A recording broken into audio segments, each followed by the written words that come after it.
Hello, and welcome to the Supernatural Stalker Files podcast, where we investigate this psychic phenomenon currently infringing on the privacy rights of unsuspecting, innocent citizens worldwide. In tonight's episode, Amy will give us more detail into the parasite psychology and how she used energy weapons to infiltrate her life and body. She will also issue a warning to parents about how dangerous this predator and her accomplices, the Henbots, are to public safety. Welcome back, Amy. On Friday, you finally disclosed the identity of the parasite. What brought you to the place to finally do this? Inform our listeners who couldn't catch this break in your story. Give her name and a small bit of background. Thank you for having me back, Sola. So on Friday, it was a really hard decision for me because there was a lot of fear around releasing her name to the public, just because I've been using it as basically a threat against her to leave me alone. But because she hasn't fucking left me alone, that is why I'm finally doing this. And I realized I'm not helping with public safety at this point if I don't release her name. I don't normally call people out on social media. It just isn't my thing. I don't make negative content. But in this case, it just became blaringly obvious that it was time for me to release SAKULA COSTAR. That's SAKULA COSTAR, COSTAR. Isn't that fun? COSTAR, like a co-star in a fucking movie, a thriller, a psycho horror thriller, is what we're starring in right now. But anyway, that's what brought me to this place of finally outing her. And just to give a little bit of background with this psychopath, she apparently, I addressed this a little bit, I touched on it in episode 2, where one night while she was attacking me, she'd already been attacking me all day. So she waited until I was in that special place right before I was starting to go into a childhood regression. She waited to tell me that she was a teen girl who had come to Brandon Hall, which Brandon Hall is it used to be a military school. It was a boarding school. Mostly boys went there. There were some girls. Anyway, I ended up teaching there a few years after this visit. But this was the visit that came before I actually got hired as the full-time art instructor there. So as they're promoting book 2, Quest for the Elfin Elixir, this was in 2008. And there was this awkward, to me, she looked between 11 and 15. She's telling me she was a teenager, I don't know, probably like 17 or 18 in high school. That she felt really bad. She had really low self-esteem, and she pulled me aside. And I gave her a pep talk after signing her books. So apparently that's where the obsession began. Flash forward to 2022, I joined an online community that she was also helping to manage. She was also supposed to be a coach in there, but none of us ever saw her. So it was one of those things where as time was going on, because I just now left the community because of this situation. Basically, she was being paid to interact with us. This was part of her fucking job. And she just never showed up, and I decided she had something to hide. And so there's just a little bit of background as to how long this has been going on. I'm just now becoming aware of it. And it's just one of those things where it's been really hard on my heart, realizing here I extended some love and compassion to, my target audience, which is teenagers, and to have this teenager start following me and obsessing over me and then be sexually attacking me is pretty much my worst nightmare come true. After reading Friday's article, I have to ask, do you think COSTAR was plotting to kill you from the beginning of these attacks? If so, give us some details around this morbid realization. I don't just think that she was plotting to kill me. She continuously told me that my death was her goal. And in fact, outlined for me that she had murdered friends of the angel. So this is how they're associated in my mind at this point. She is extremely jealous of my connection with him, and she has systematically gone through his life. Anybody that he connects with, she's also stalking him. She becomes so enraged with jealousy that she attacks and murders, if she can, using the energy weapons that we're going to get into after this discussion. Using these energy weapons that she has learned, She can slowly kill a person with, because this is an evidence-less crime. And I keep fucking writing that for a reason. So yeah, that I don't just think it, I know it, because she told me in her own words. And she didn't just say it once. She didn't just say it twice. She has repeated it over and over and over again. One thing I've learned about her with her psychology is that I need to pay attention to things that she repeats over and over and over again. Because she does it a lot when she's in one of these meth attack hazes, is what I'm going to call it. Because she's on drugs, coupled with her unchecked sexual predatorial behavior. And she gets herself so worked up that she just starts thinking, because remember, some of this is telepathic. She starts thinking and then saying things to me that I'm having to lay there and listen to. They're absolutely grotesque. Let's talk about energy weapons. What exactly are you referencing in Monday's featured illustration? I'm really glad that we're addressing this so that I can talk about it as well, because I think the illustration with the writing does a pretty good job. However, with that said, that's why I like doing these interviews with you, to give a little bit more information verbally.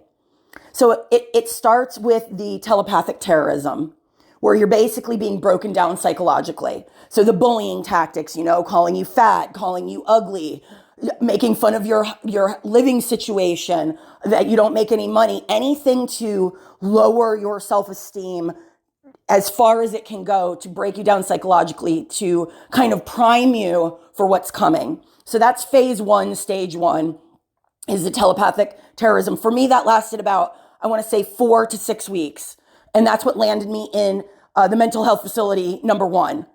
I was being infiltrated telepathically with this terrorism. And I'm coming to understand this dark technology, the remote view, may give the attacker, I'm pretty sure, there's an auditory feature that goes with it so that they can hear their victims more clearly than telepathy. So anyway, it starts with telepathic terrorism. So that's why I'm calling it an energy weapon. And then that escalates because you get broken down psychologically, and they also do it at night. These stalkers will do this to you at night and terrorize you. That's why I say take some Tylenol PM and be in bed by sundown so you're fucking asleep before this starts. Because what ends up happening is you miss sleep. So now you're going to have almost like a hallucinogenic effect kicking in. And we need sleep. And so when you don't have sleep, now people aren't listening to you if you're telling them, because I had that experience with my family. Everybody thought I was fucking crazy. Even though I've never, in all of my years, I'm 51 years old, never demonstrated anything close to being delusional or mentally ill. Nobody fucking believed me. And I was trying to communicate with them what was happening. It was terrifying. So after that stage, after you've been broken down thoroughly, and now nobody in your fucking house or reality believes you, now you're a prime target for the remote view attacks. So that leads me into nighttime banding, bedtime banding. This is when the remote viewer is going to come in and start banding your organs, internal organs. My eyes got banded. My throat got banded. I could feel, it felt like a needle and thread inside of me. And you might ask, well, why? Why are they doing this? It's because, first of all, it's going to diminish your capacity to even understand what's happening. Because the banding done, if somebody is banding you internally like this, you're going to release a lot of toxins into the body. Again, amplifying a hallucinogenic effect. And it's also going to weaken you as a person, keep you in the bed, which is the goal of the remote viewer that is obsessed with you. They want you trapped like in a cage so that when they want to touchy touch and play with you like you're a fucking zoo animal. And by the way, I hate zoos and I love animals. And I think it's horrible that animals are kept this way. Anyway, that was a side note. I digress. The point being is that they want you banded, and they do it at night because you don't feel it. So that by the time you wake up in the morning, you've kind of adjusted in the earlier stages of this banding process, because it does take a while. Okay, so just think of like you're being mummified from the inside. Okay, so from there, the remote viewer is going to start banding you in your waking hours, because the stalker enjoys torturing you. At this level, you now are isolated from your family. People are thinking you're mentally ill, so you're keeping a cap on it. You're not talking about it. And now you're in a weakened condition, both mentally and physically. And now the real fun for them begins. And it did for SAKULA. She loved this stage. She would take the bands off and put them back on. And remember, because I can feel energy, I could not only feel what she was doing, but because I am also psychic, I was seeing little flashes in my mind of what she was doing. I could feel exactly what body part she was on. And it was absolute fucking torture is what it was. And for anyone out there this is happening to, I don't even know how to guide you and how to get these bands taken off other than go to a doctor and tell them. But that's scary because they're probably going to want to put you in a fucking mental health facility.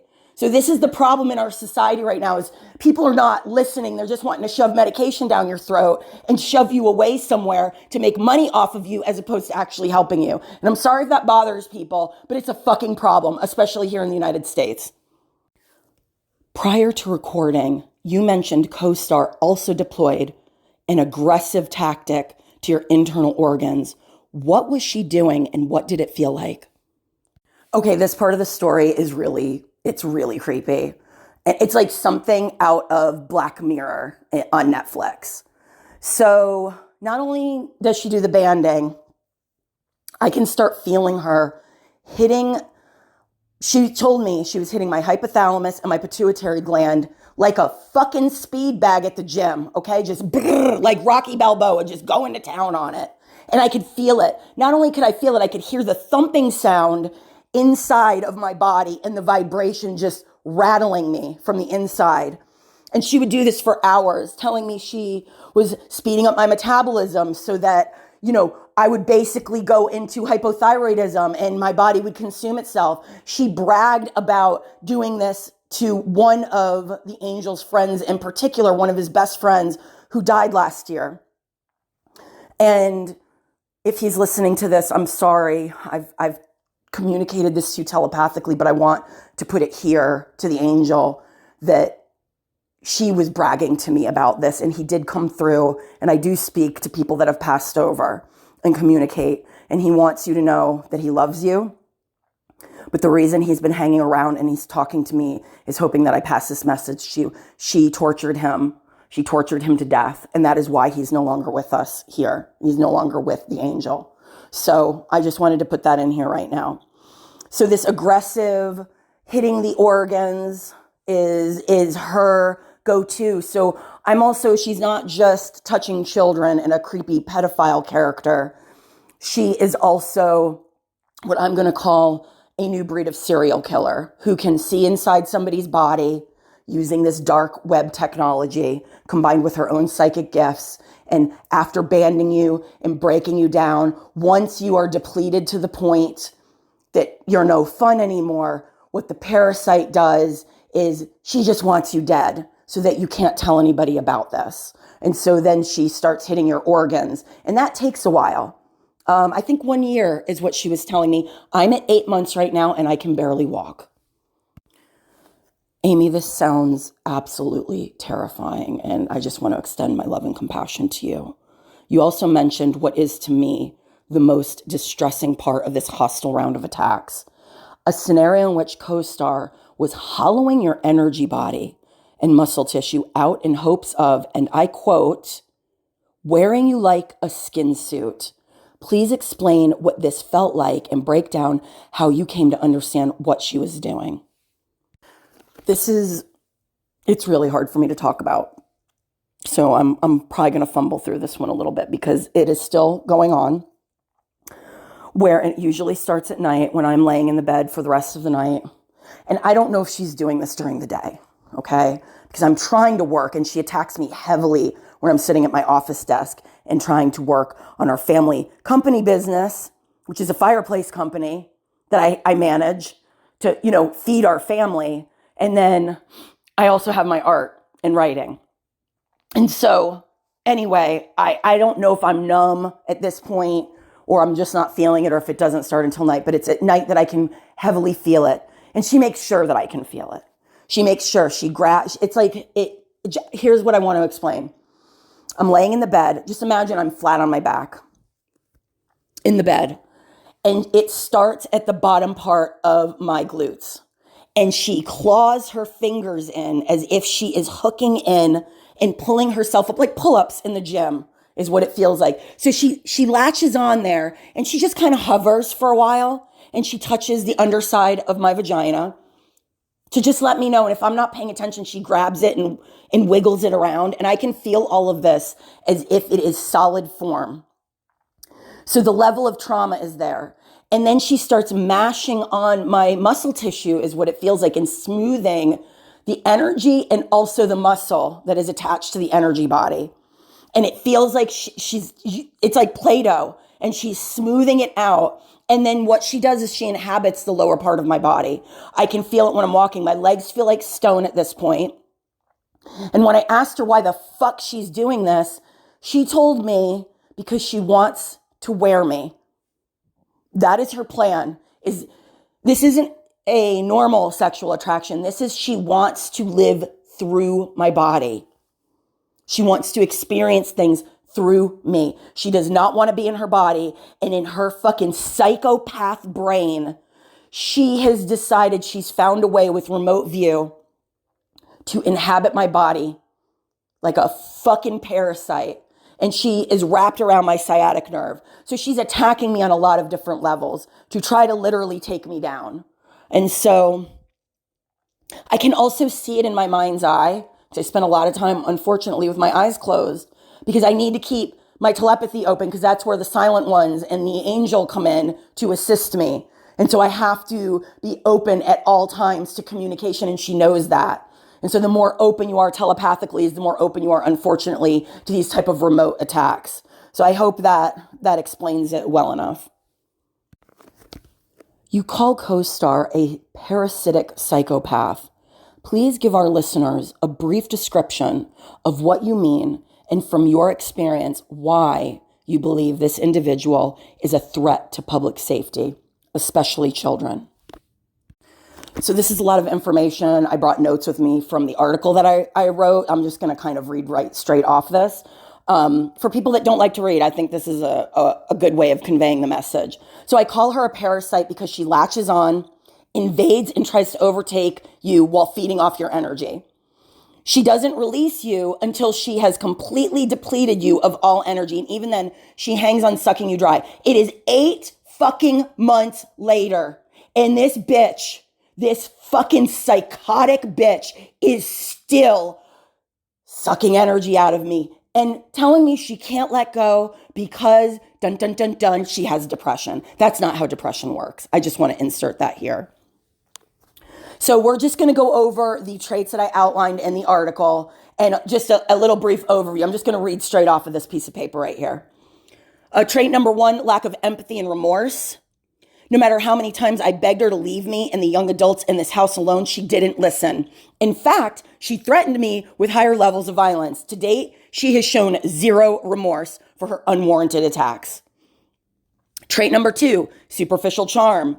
Go check out her Instagram profile. She positions herself as some kind of moral authority for content creators and her followers, acting like she's a shy creator who is simply out to help save other introverted artists. Her bleeding heart act is easy to see if you look close enough.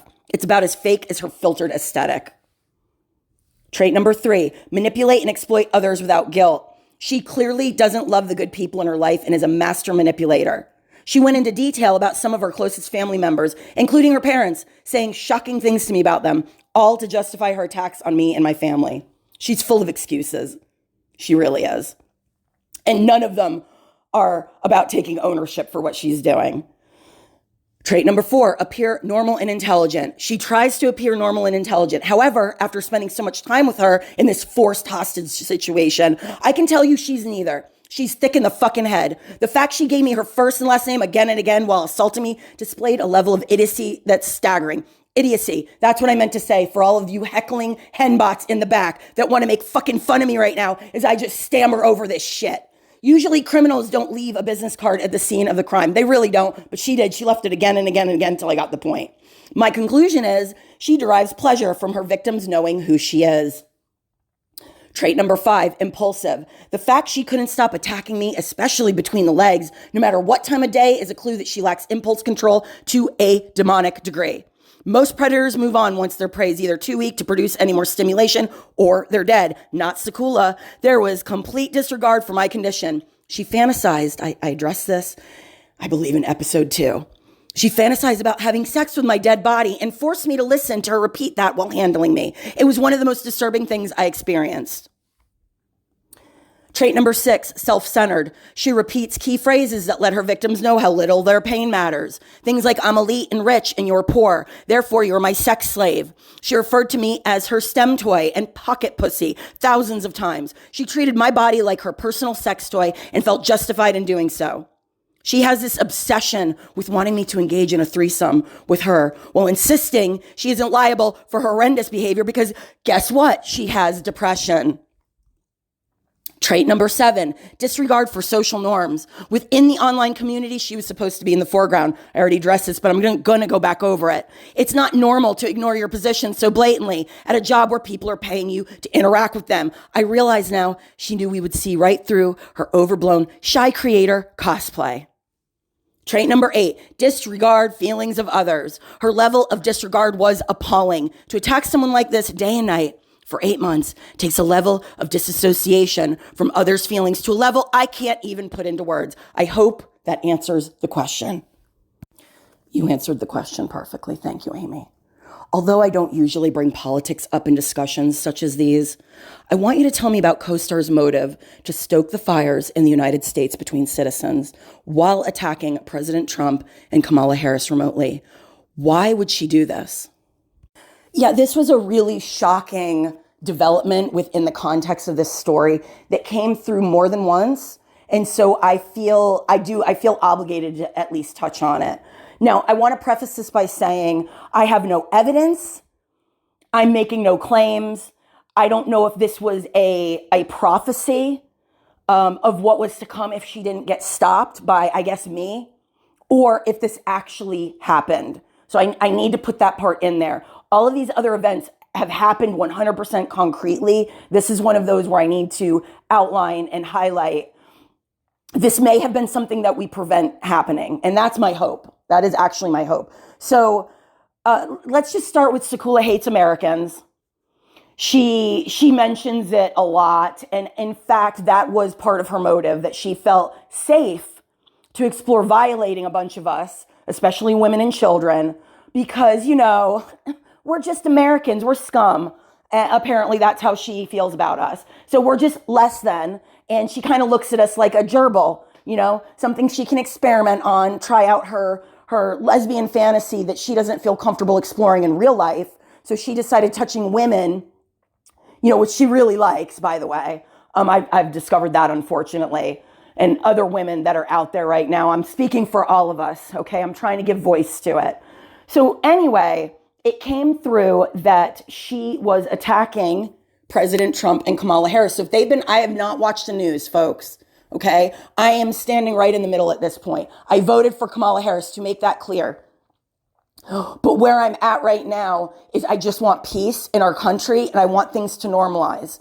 So what I want to outline here, number 1, the most exciting thing that came out of it for me was that these two, even if it was just energetically, were trying to harmonize themselves so that they could get the country set on the right course. I don't know that it's happening in the physical world, but I do know energetically that is what is coming out of right now.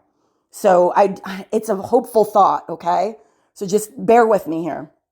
Please don't get in the comments on this. I want to stay on track, and politics is very divisive right now. I'm not going to say anything divisive. I'm just delivering what I saw and issue a warning around this particular individual and what she's doing. So we all know that President Trump has some mental decline that is happening. And like I said, I have not watched anything in the news, and I'm sending out compassion. I don't like seeing anybody going through something like this. She may be the fucking cause of it. I don't know.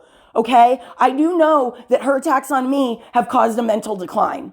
It is very hard to keep a thought straight, to talk when you are being attacked on this level. And she was ruthless with Kamala Harris. So give these two a break right now. Okay. Just clear the space so that maybe we can harmonize and get things going in the right direction. Quit sending so much fucking negative energy to both of them. They cannot fucking handle it. Okay. They are trying to process it, and that slows them the fuck down. So everybody just calm down. I know I'm saying that right, being a little bit of a hypocrite here. I'm saying calm down while screaming it. Anyway, I'm very amped about this because it's one of those things. I've done too many HENBOT impressions. That sounded like a chicken. It's one of those things where it's terrifying to realize somebody that has this type of technology. In this vision, she was aggressively attacking him and her. And I was kind of in the middle trying to help them, talking to them because they were now telepathically connecting with me. And I was really trying to coach them through it. And then, in fact, he came through on several occasions with help to help me during these attacks. So a silent one, not so silent, right? But it soothed me to realize that on an energetic level, we are all really wanting the same things out of life. That's just a fact. And so SAKULA hates Americans, to bring it back. And this plan that she had, I am scared to even put this into words. Her thinking was attack the United States, have things go boom, meaning a nuclear war, and then I'm going to kidnap Amy and take her back to Japan. She told me this more than once. So I don't know if that's where her thought ended, or once she had that thought, she's like, you know what I would really, really love is just blow it all up. And she told me that she was attacking world leaders. So the Ukraine, Russia, Japan, we're talking all over the world leaders being physically attacked, remote view style. And then she uses mimicry. I know this is where it gets really even layer of weird on top of weird with this story. But she can mimic voices. And that's one of the things that she does is she convinces you your husband is cheating on you. And she does it in his voice. So you think you're telepathically hearing your husband talking about cheating on you. And she's really good at it until you can listen. I can listen. And now I can hear her voice right below the voice of the person. It's because she's parasitically attached to me. So she is basically trying to convince President Trump and Kamala Harris to turn on each other even more and world leaders to turn on each other. And her hope here is World War III. So, like I said, I don't want to necessarily say that this is something that is currently happening, but I do want to say that it's something that I need to put out there now to address and sound the alarm. This is a really shocking revelation. How serious should we be taking this threat? I mean, after what I've experienced, I think we need to take it pretty fucking seriously. The potential here with this technology, plus her psychic gifts, and plus her psychology equals a disaster not just for one of us, but for a lot of us, especially here in the United States. She is targeting us. That is why I'm calling it terrorism. And not only is she working, she is recruiting other angry women to do this to their families, their friend groups, and giving them this technology, access to this technology. And so that is why I have had hundreds, if not thousands of people coming and attacking me over the course of 8 months. They all come in and say the same things to me. SAKULA COSTAR, Elon Musk is going to pay me. That's another thing she's fucking saying. I want to set the record straight right here. Elon Musk is not her brother. Elon Musk is not involved with her at all, okay? Whatever your feelings are about him, because I know a lot of you have very strong ones, and I'm not going to tell you how to feel about him. What I am going to tell you is he's not involved. He has come through on many occasions to help me. And so what she is doing and is responsible for, that has come through a million times, is stealing some of his fucking remote view technology from SpaceX that was under development, and she is having it recoded, and she is fucking using it to attack people. And then she is saying they're working together. So I don't like that. She's also spreading rumors about me. That's what she does. Okay, Amy B is a pedophile and animal abuser. I already said, no, the fuck I'm not. You couldn't say something worse about me, and she knows it. But it's not true. I'll take a lie detector test. I'll take a drug test. I'll take a psychology test. And I have told her I will challenge you to the same to prove who is fucking telling the truth, who is sober, and who has a clear mental state. It's definitely not her. So yeah, if anybody's listening, the Secret Service, I don't even know who's listening at this point. The people in our country that actually protect us against terrorism should be researching this woman at this point, because she really is using a technology. She's still using it on me. It hasn't been figured out yet, and we need it fucking figured out. I really hope someone in the United States hears this that can make that happen. This coming Monday, you plan to release an illustration identifying 2 of the lead accomplices who you've labeled double trouble. Give us their names here and a little background on them. So there's Special K, aka Katie Kieffer, and Crystal, aka CHRISTA DINARDO-STEINBERG. These were 2 of my best friends, and known them 20 plus years.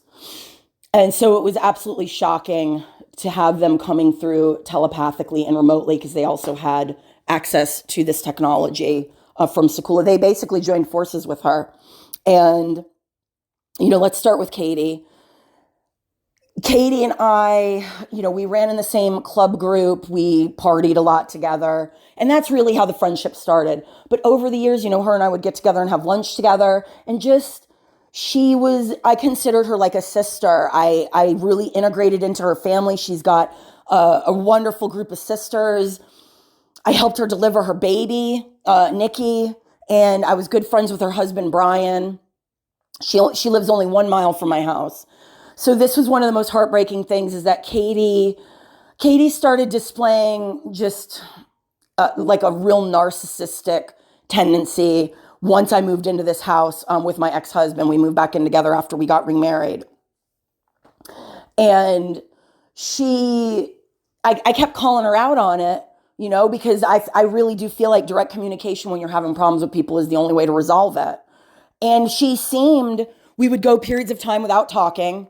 And then she seemed, when we would start talking again, to understand why I felt the way that I did. But after all of this, it just came out. It wasn't okay with me directly communicating with her any of the things I said. And Katie's in it to win at all costs. Basically, she's a cheater. She wants to win at games, and she kept calling this sabotage a game of sabotage. She joined forces with SAKULA. SAKULA basically became her best friend.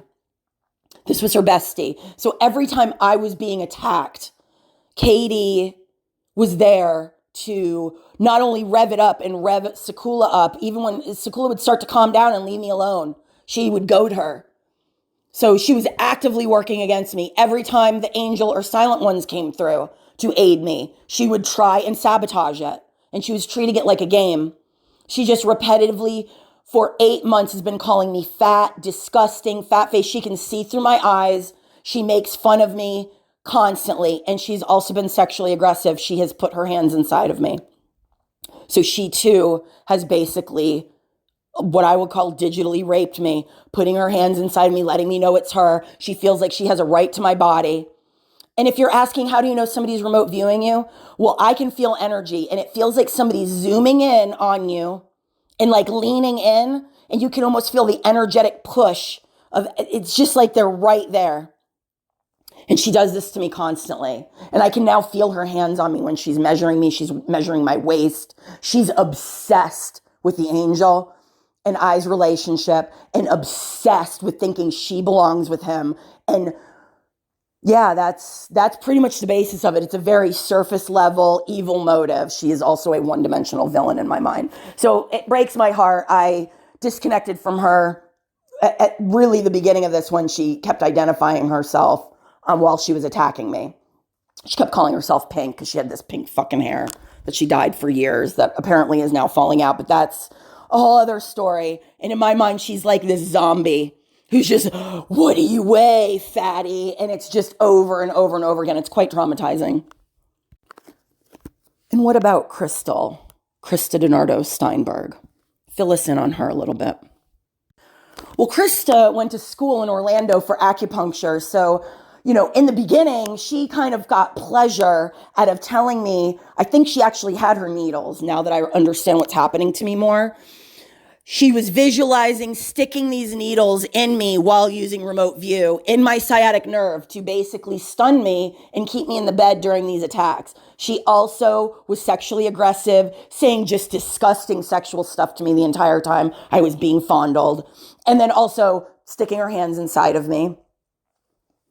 But CHRISTA was very different from Katie. Katie was just straight up evil the entire time, which made it a little bit easier for me to disassociate and to know what I was dealing with. A monster is what I was dealing with. I call her the Jolly Pink Giant because I could like fee-fi-fo-fum feel her stalking me over my shower and shaking it as she was staring at me in her remote view. Yeah, creepy. Anyway, CHRISTA took a different approach, which really matches her personality, you know, where she pretended in moments she was helping me. She's that little snake in the grass. It's like, I'm your friend. You can touch my head. And then whack, just fucking bites you with venom. Yeah, that's CHRISTA. So CHRISTA just made a lot of bad jokes. You know, she thinks she's a comedian and she's fucking not. And she also overrides what I'm singing in the shower. She's decided that Amy is her karaoke machine as well. So she can also read my thoughts. She reads over me. She thinks that's fun when I'm sitting down to do office work to just read over the emails out loud and override me. So apparently she's that obsessed. She wants to be me. This girl has mimicked my personality to the point I don't even think she knows where it begins and ends. I really don't. But anyway, I digress. CHRISTA plays both sides of the fence. And so there were many moments I was trying to give her a second chance, a third chance, you know, this is a problem I've realized that I have is that I'm too open, I'm too naive, and I'm too loving. And I hate to say that, but it is a problem, and it's one I need to rectify before I move forward in my life. But yeah, CHRISTA took full advantage of that, making her just a real, I'm sorry, I'm going to say it, piece of shit, okay? Like a flaming piece of doo-doo.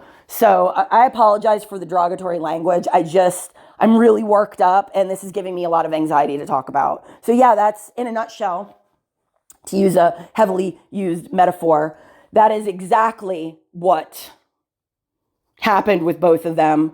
And, you know, it's disappointing. It's broken my heart. And it's one of those things where, yeah, I have to out them because they're still doing it right now while we are recording this in the studio. They're just, you know, jolly green gianting around. I can feel the fucking floor moving as they are zooming in and out, and they can't handle it. They have been unable to detach, which also makes them kind of like, you know, the parasitic psychopath situation that's happening with SAKULA. It's like they're little mimics of her at this point.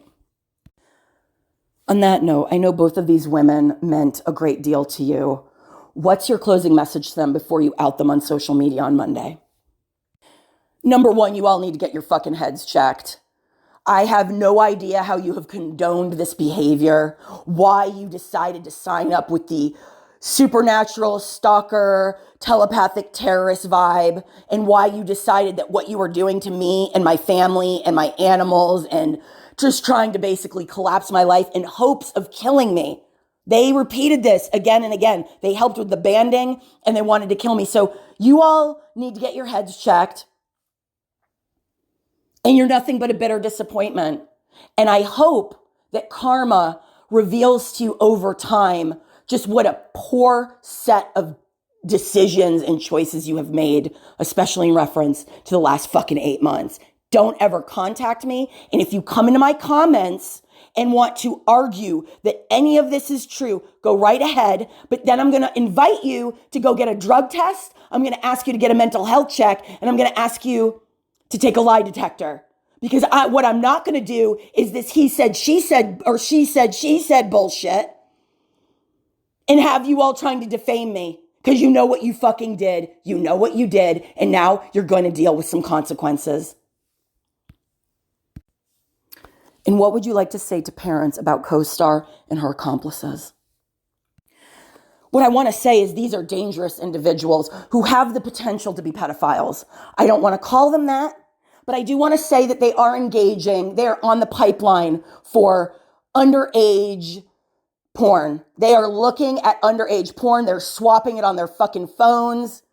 They are in the pipeline. And what I did hear behind the scenes is some really disgusting behaviors from CHRISTA and Katie and someone else, Nicole DeSantis, this is a shout out to you, Tat Brat, that they just have this sexual predatorial behavior combined with remote view is turning them into one of these remote view pedophiles and I believe they're banning their children. And so this is something that is really serious, and these people should not be around teenagers and young people unattended. That's what I want to say right here. I think we can all agree tonight's episode was really unsettling.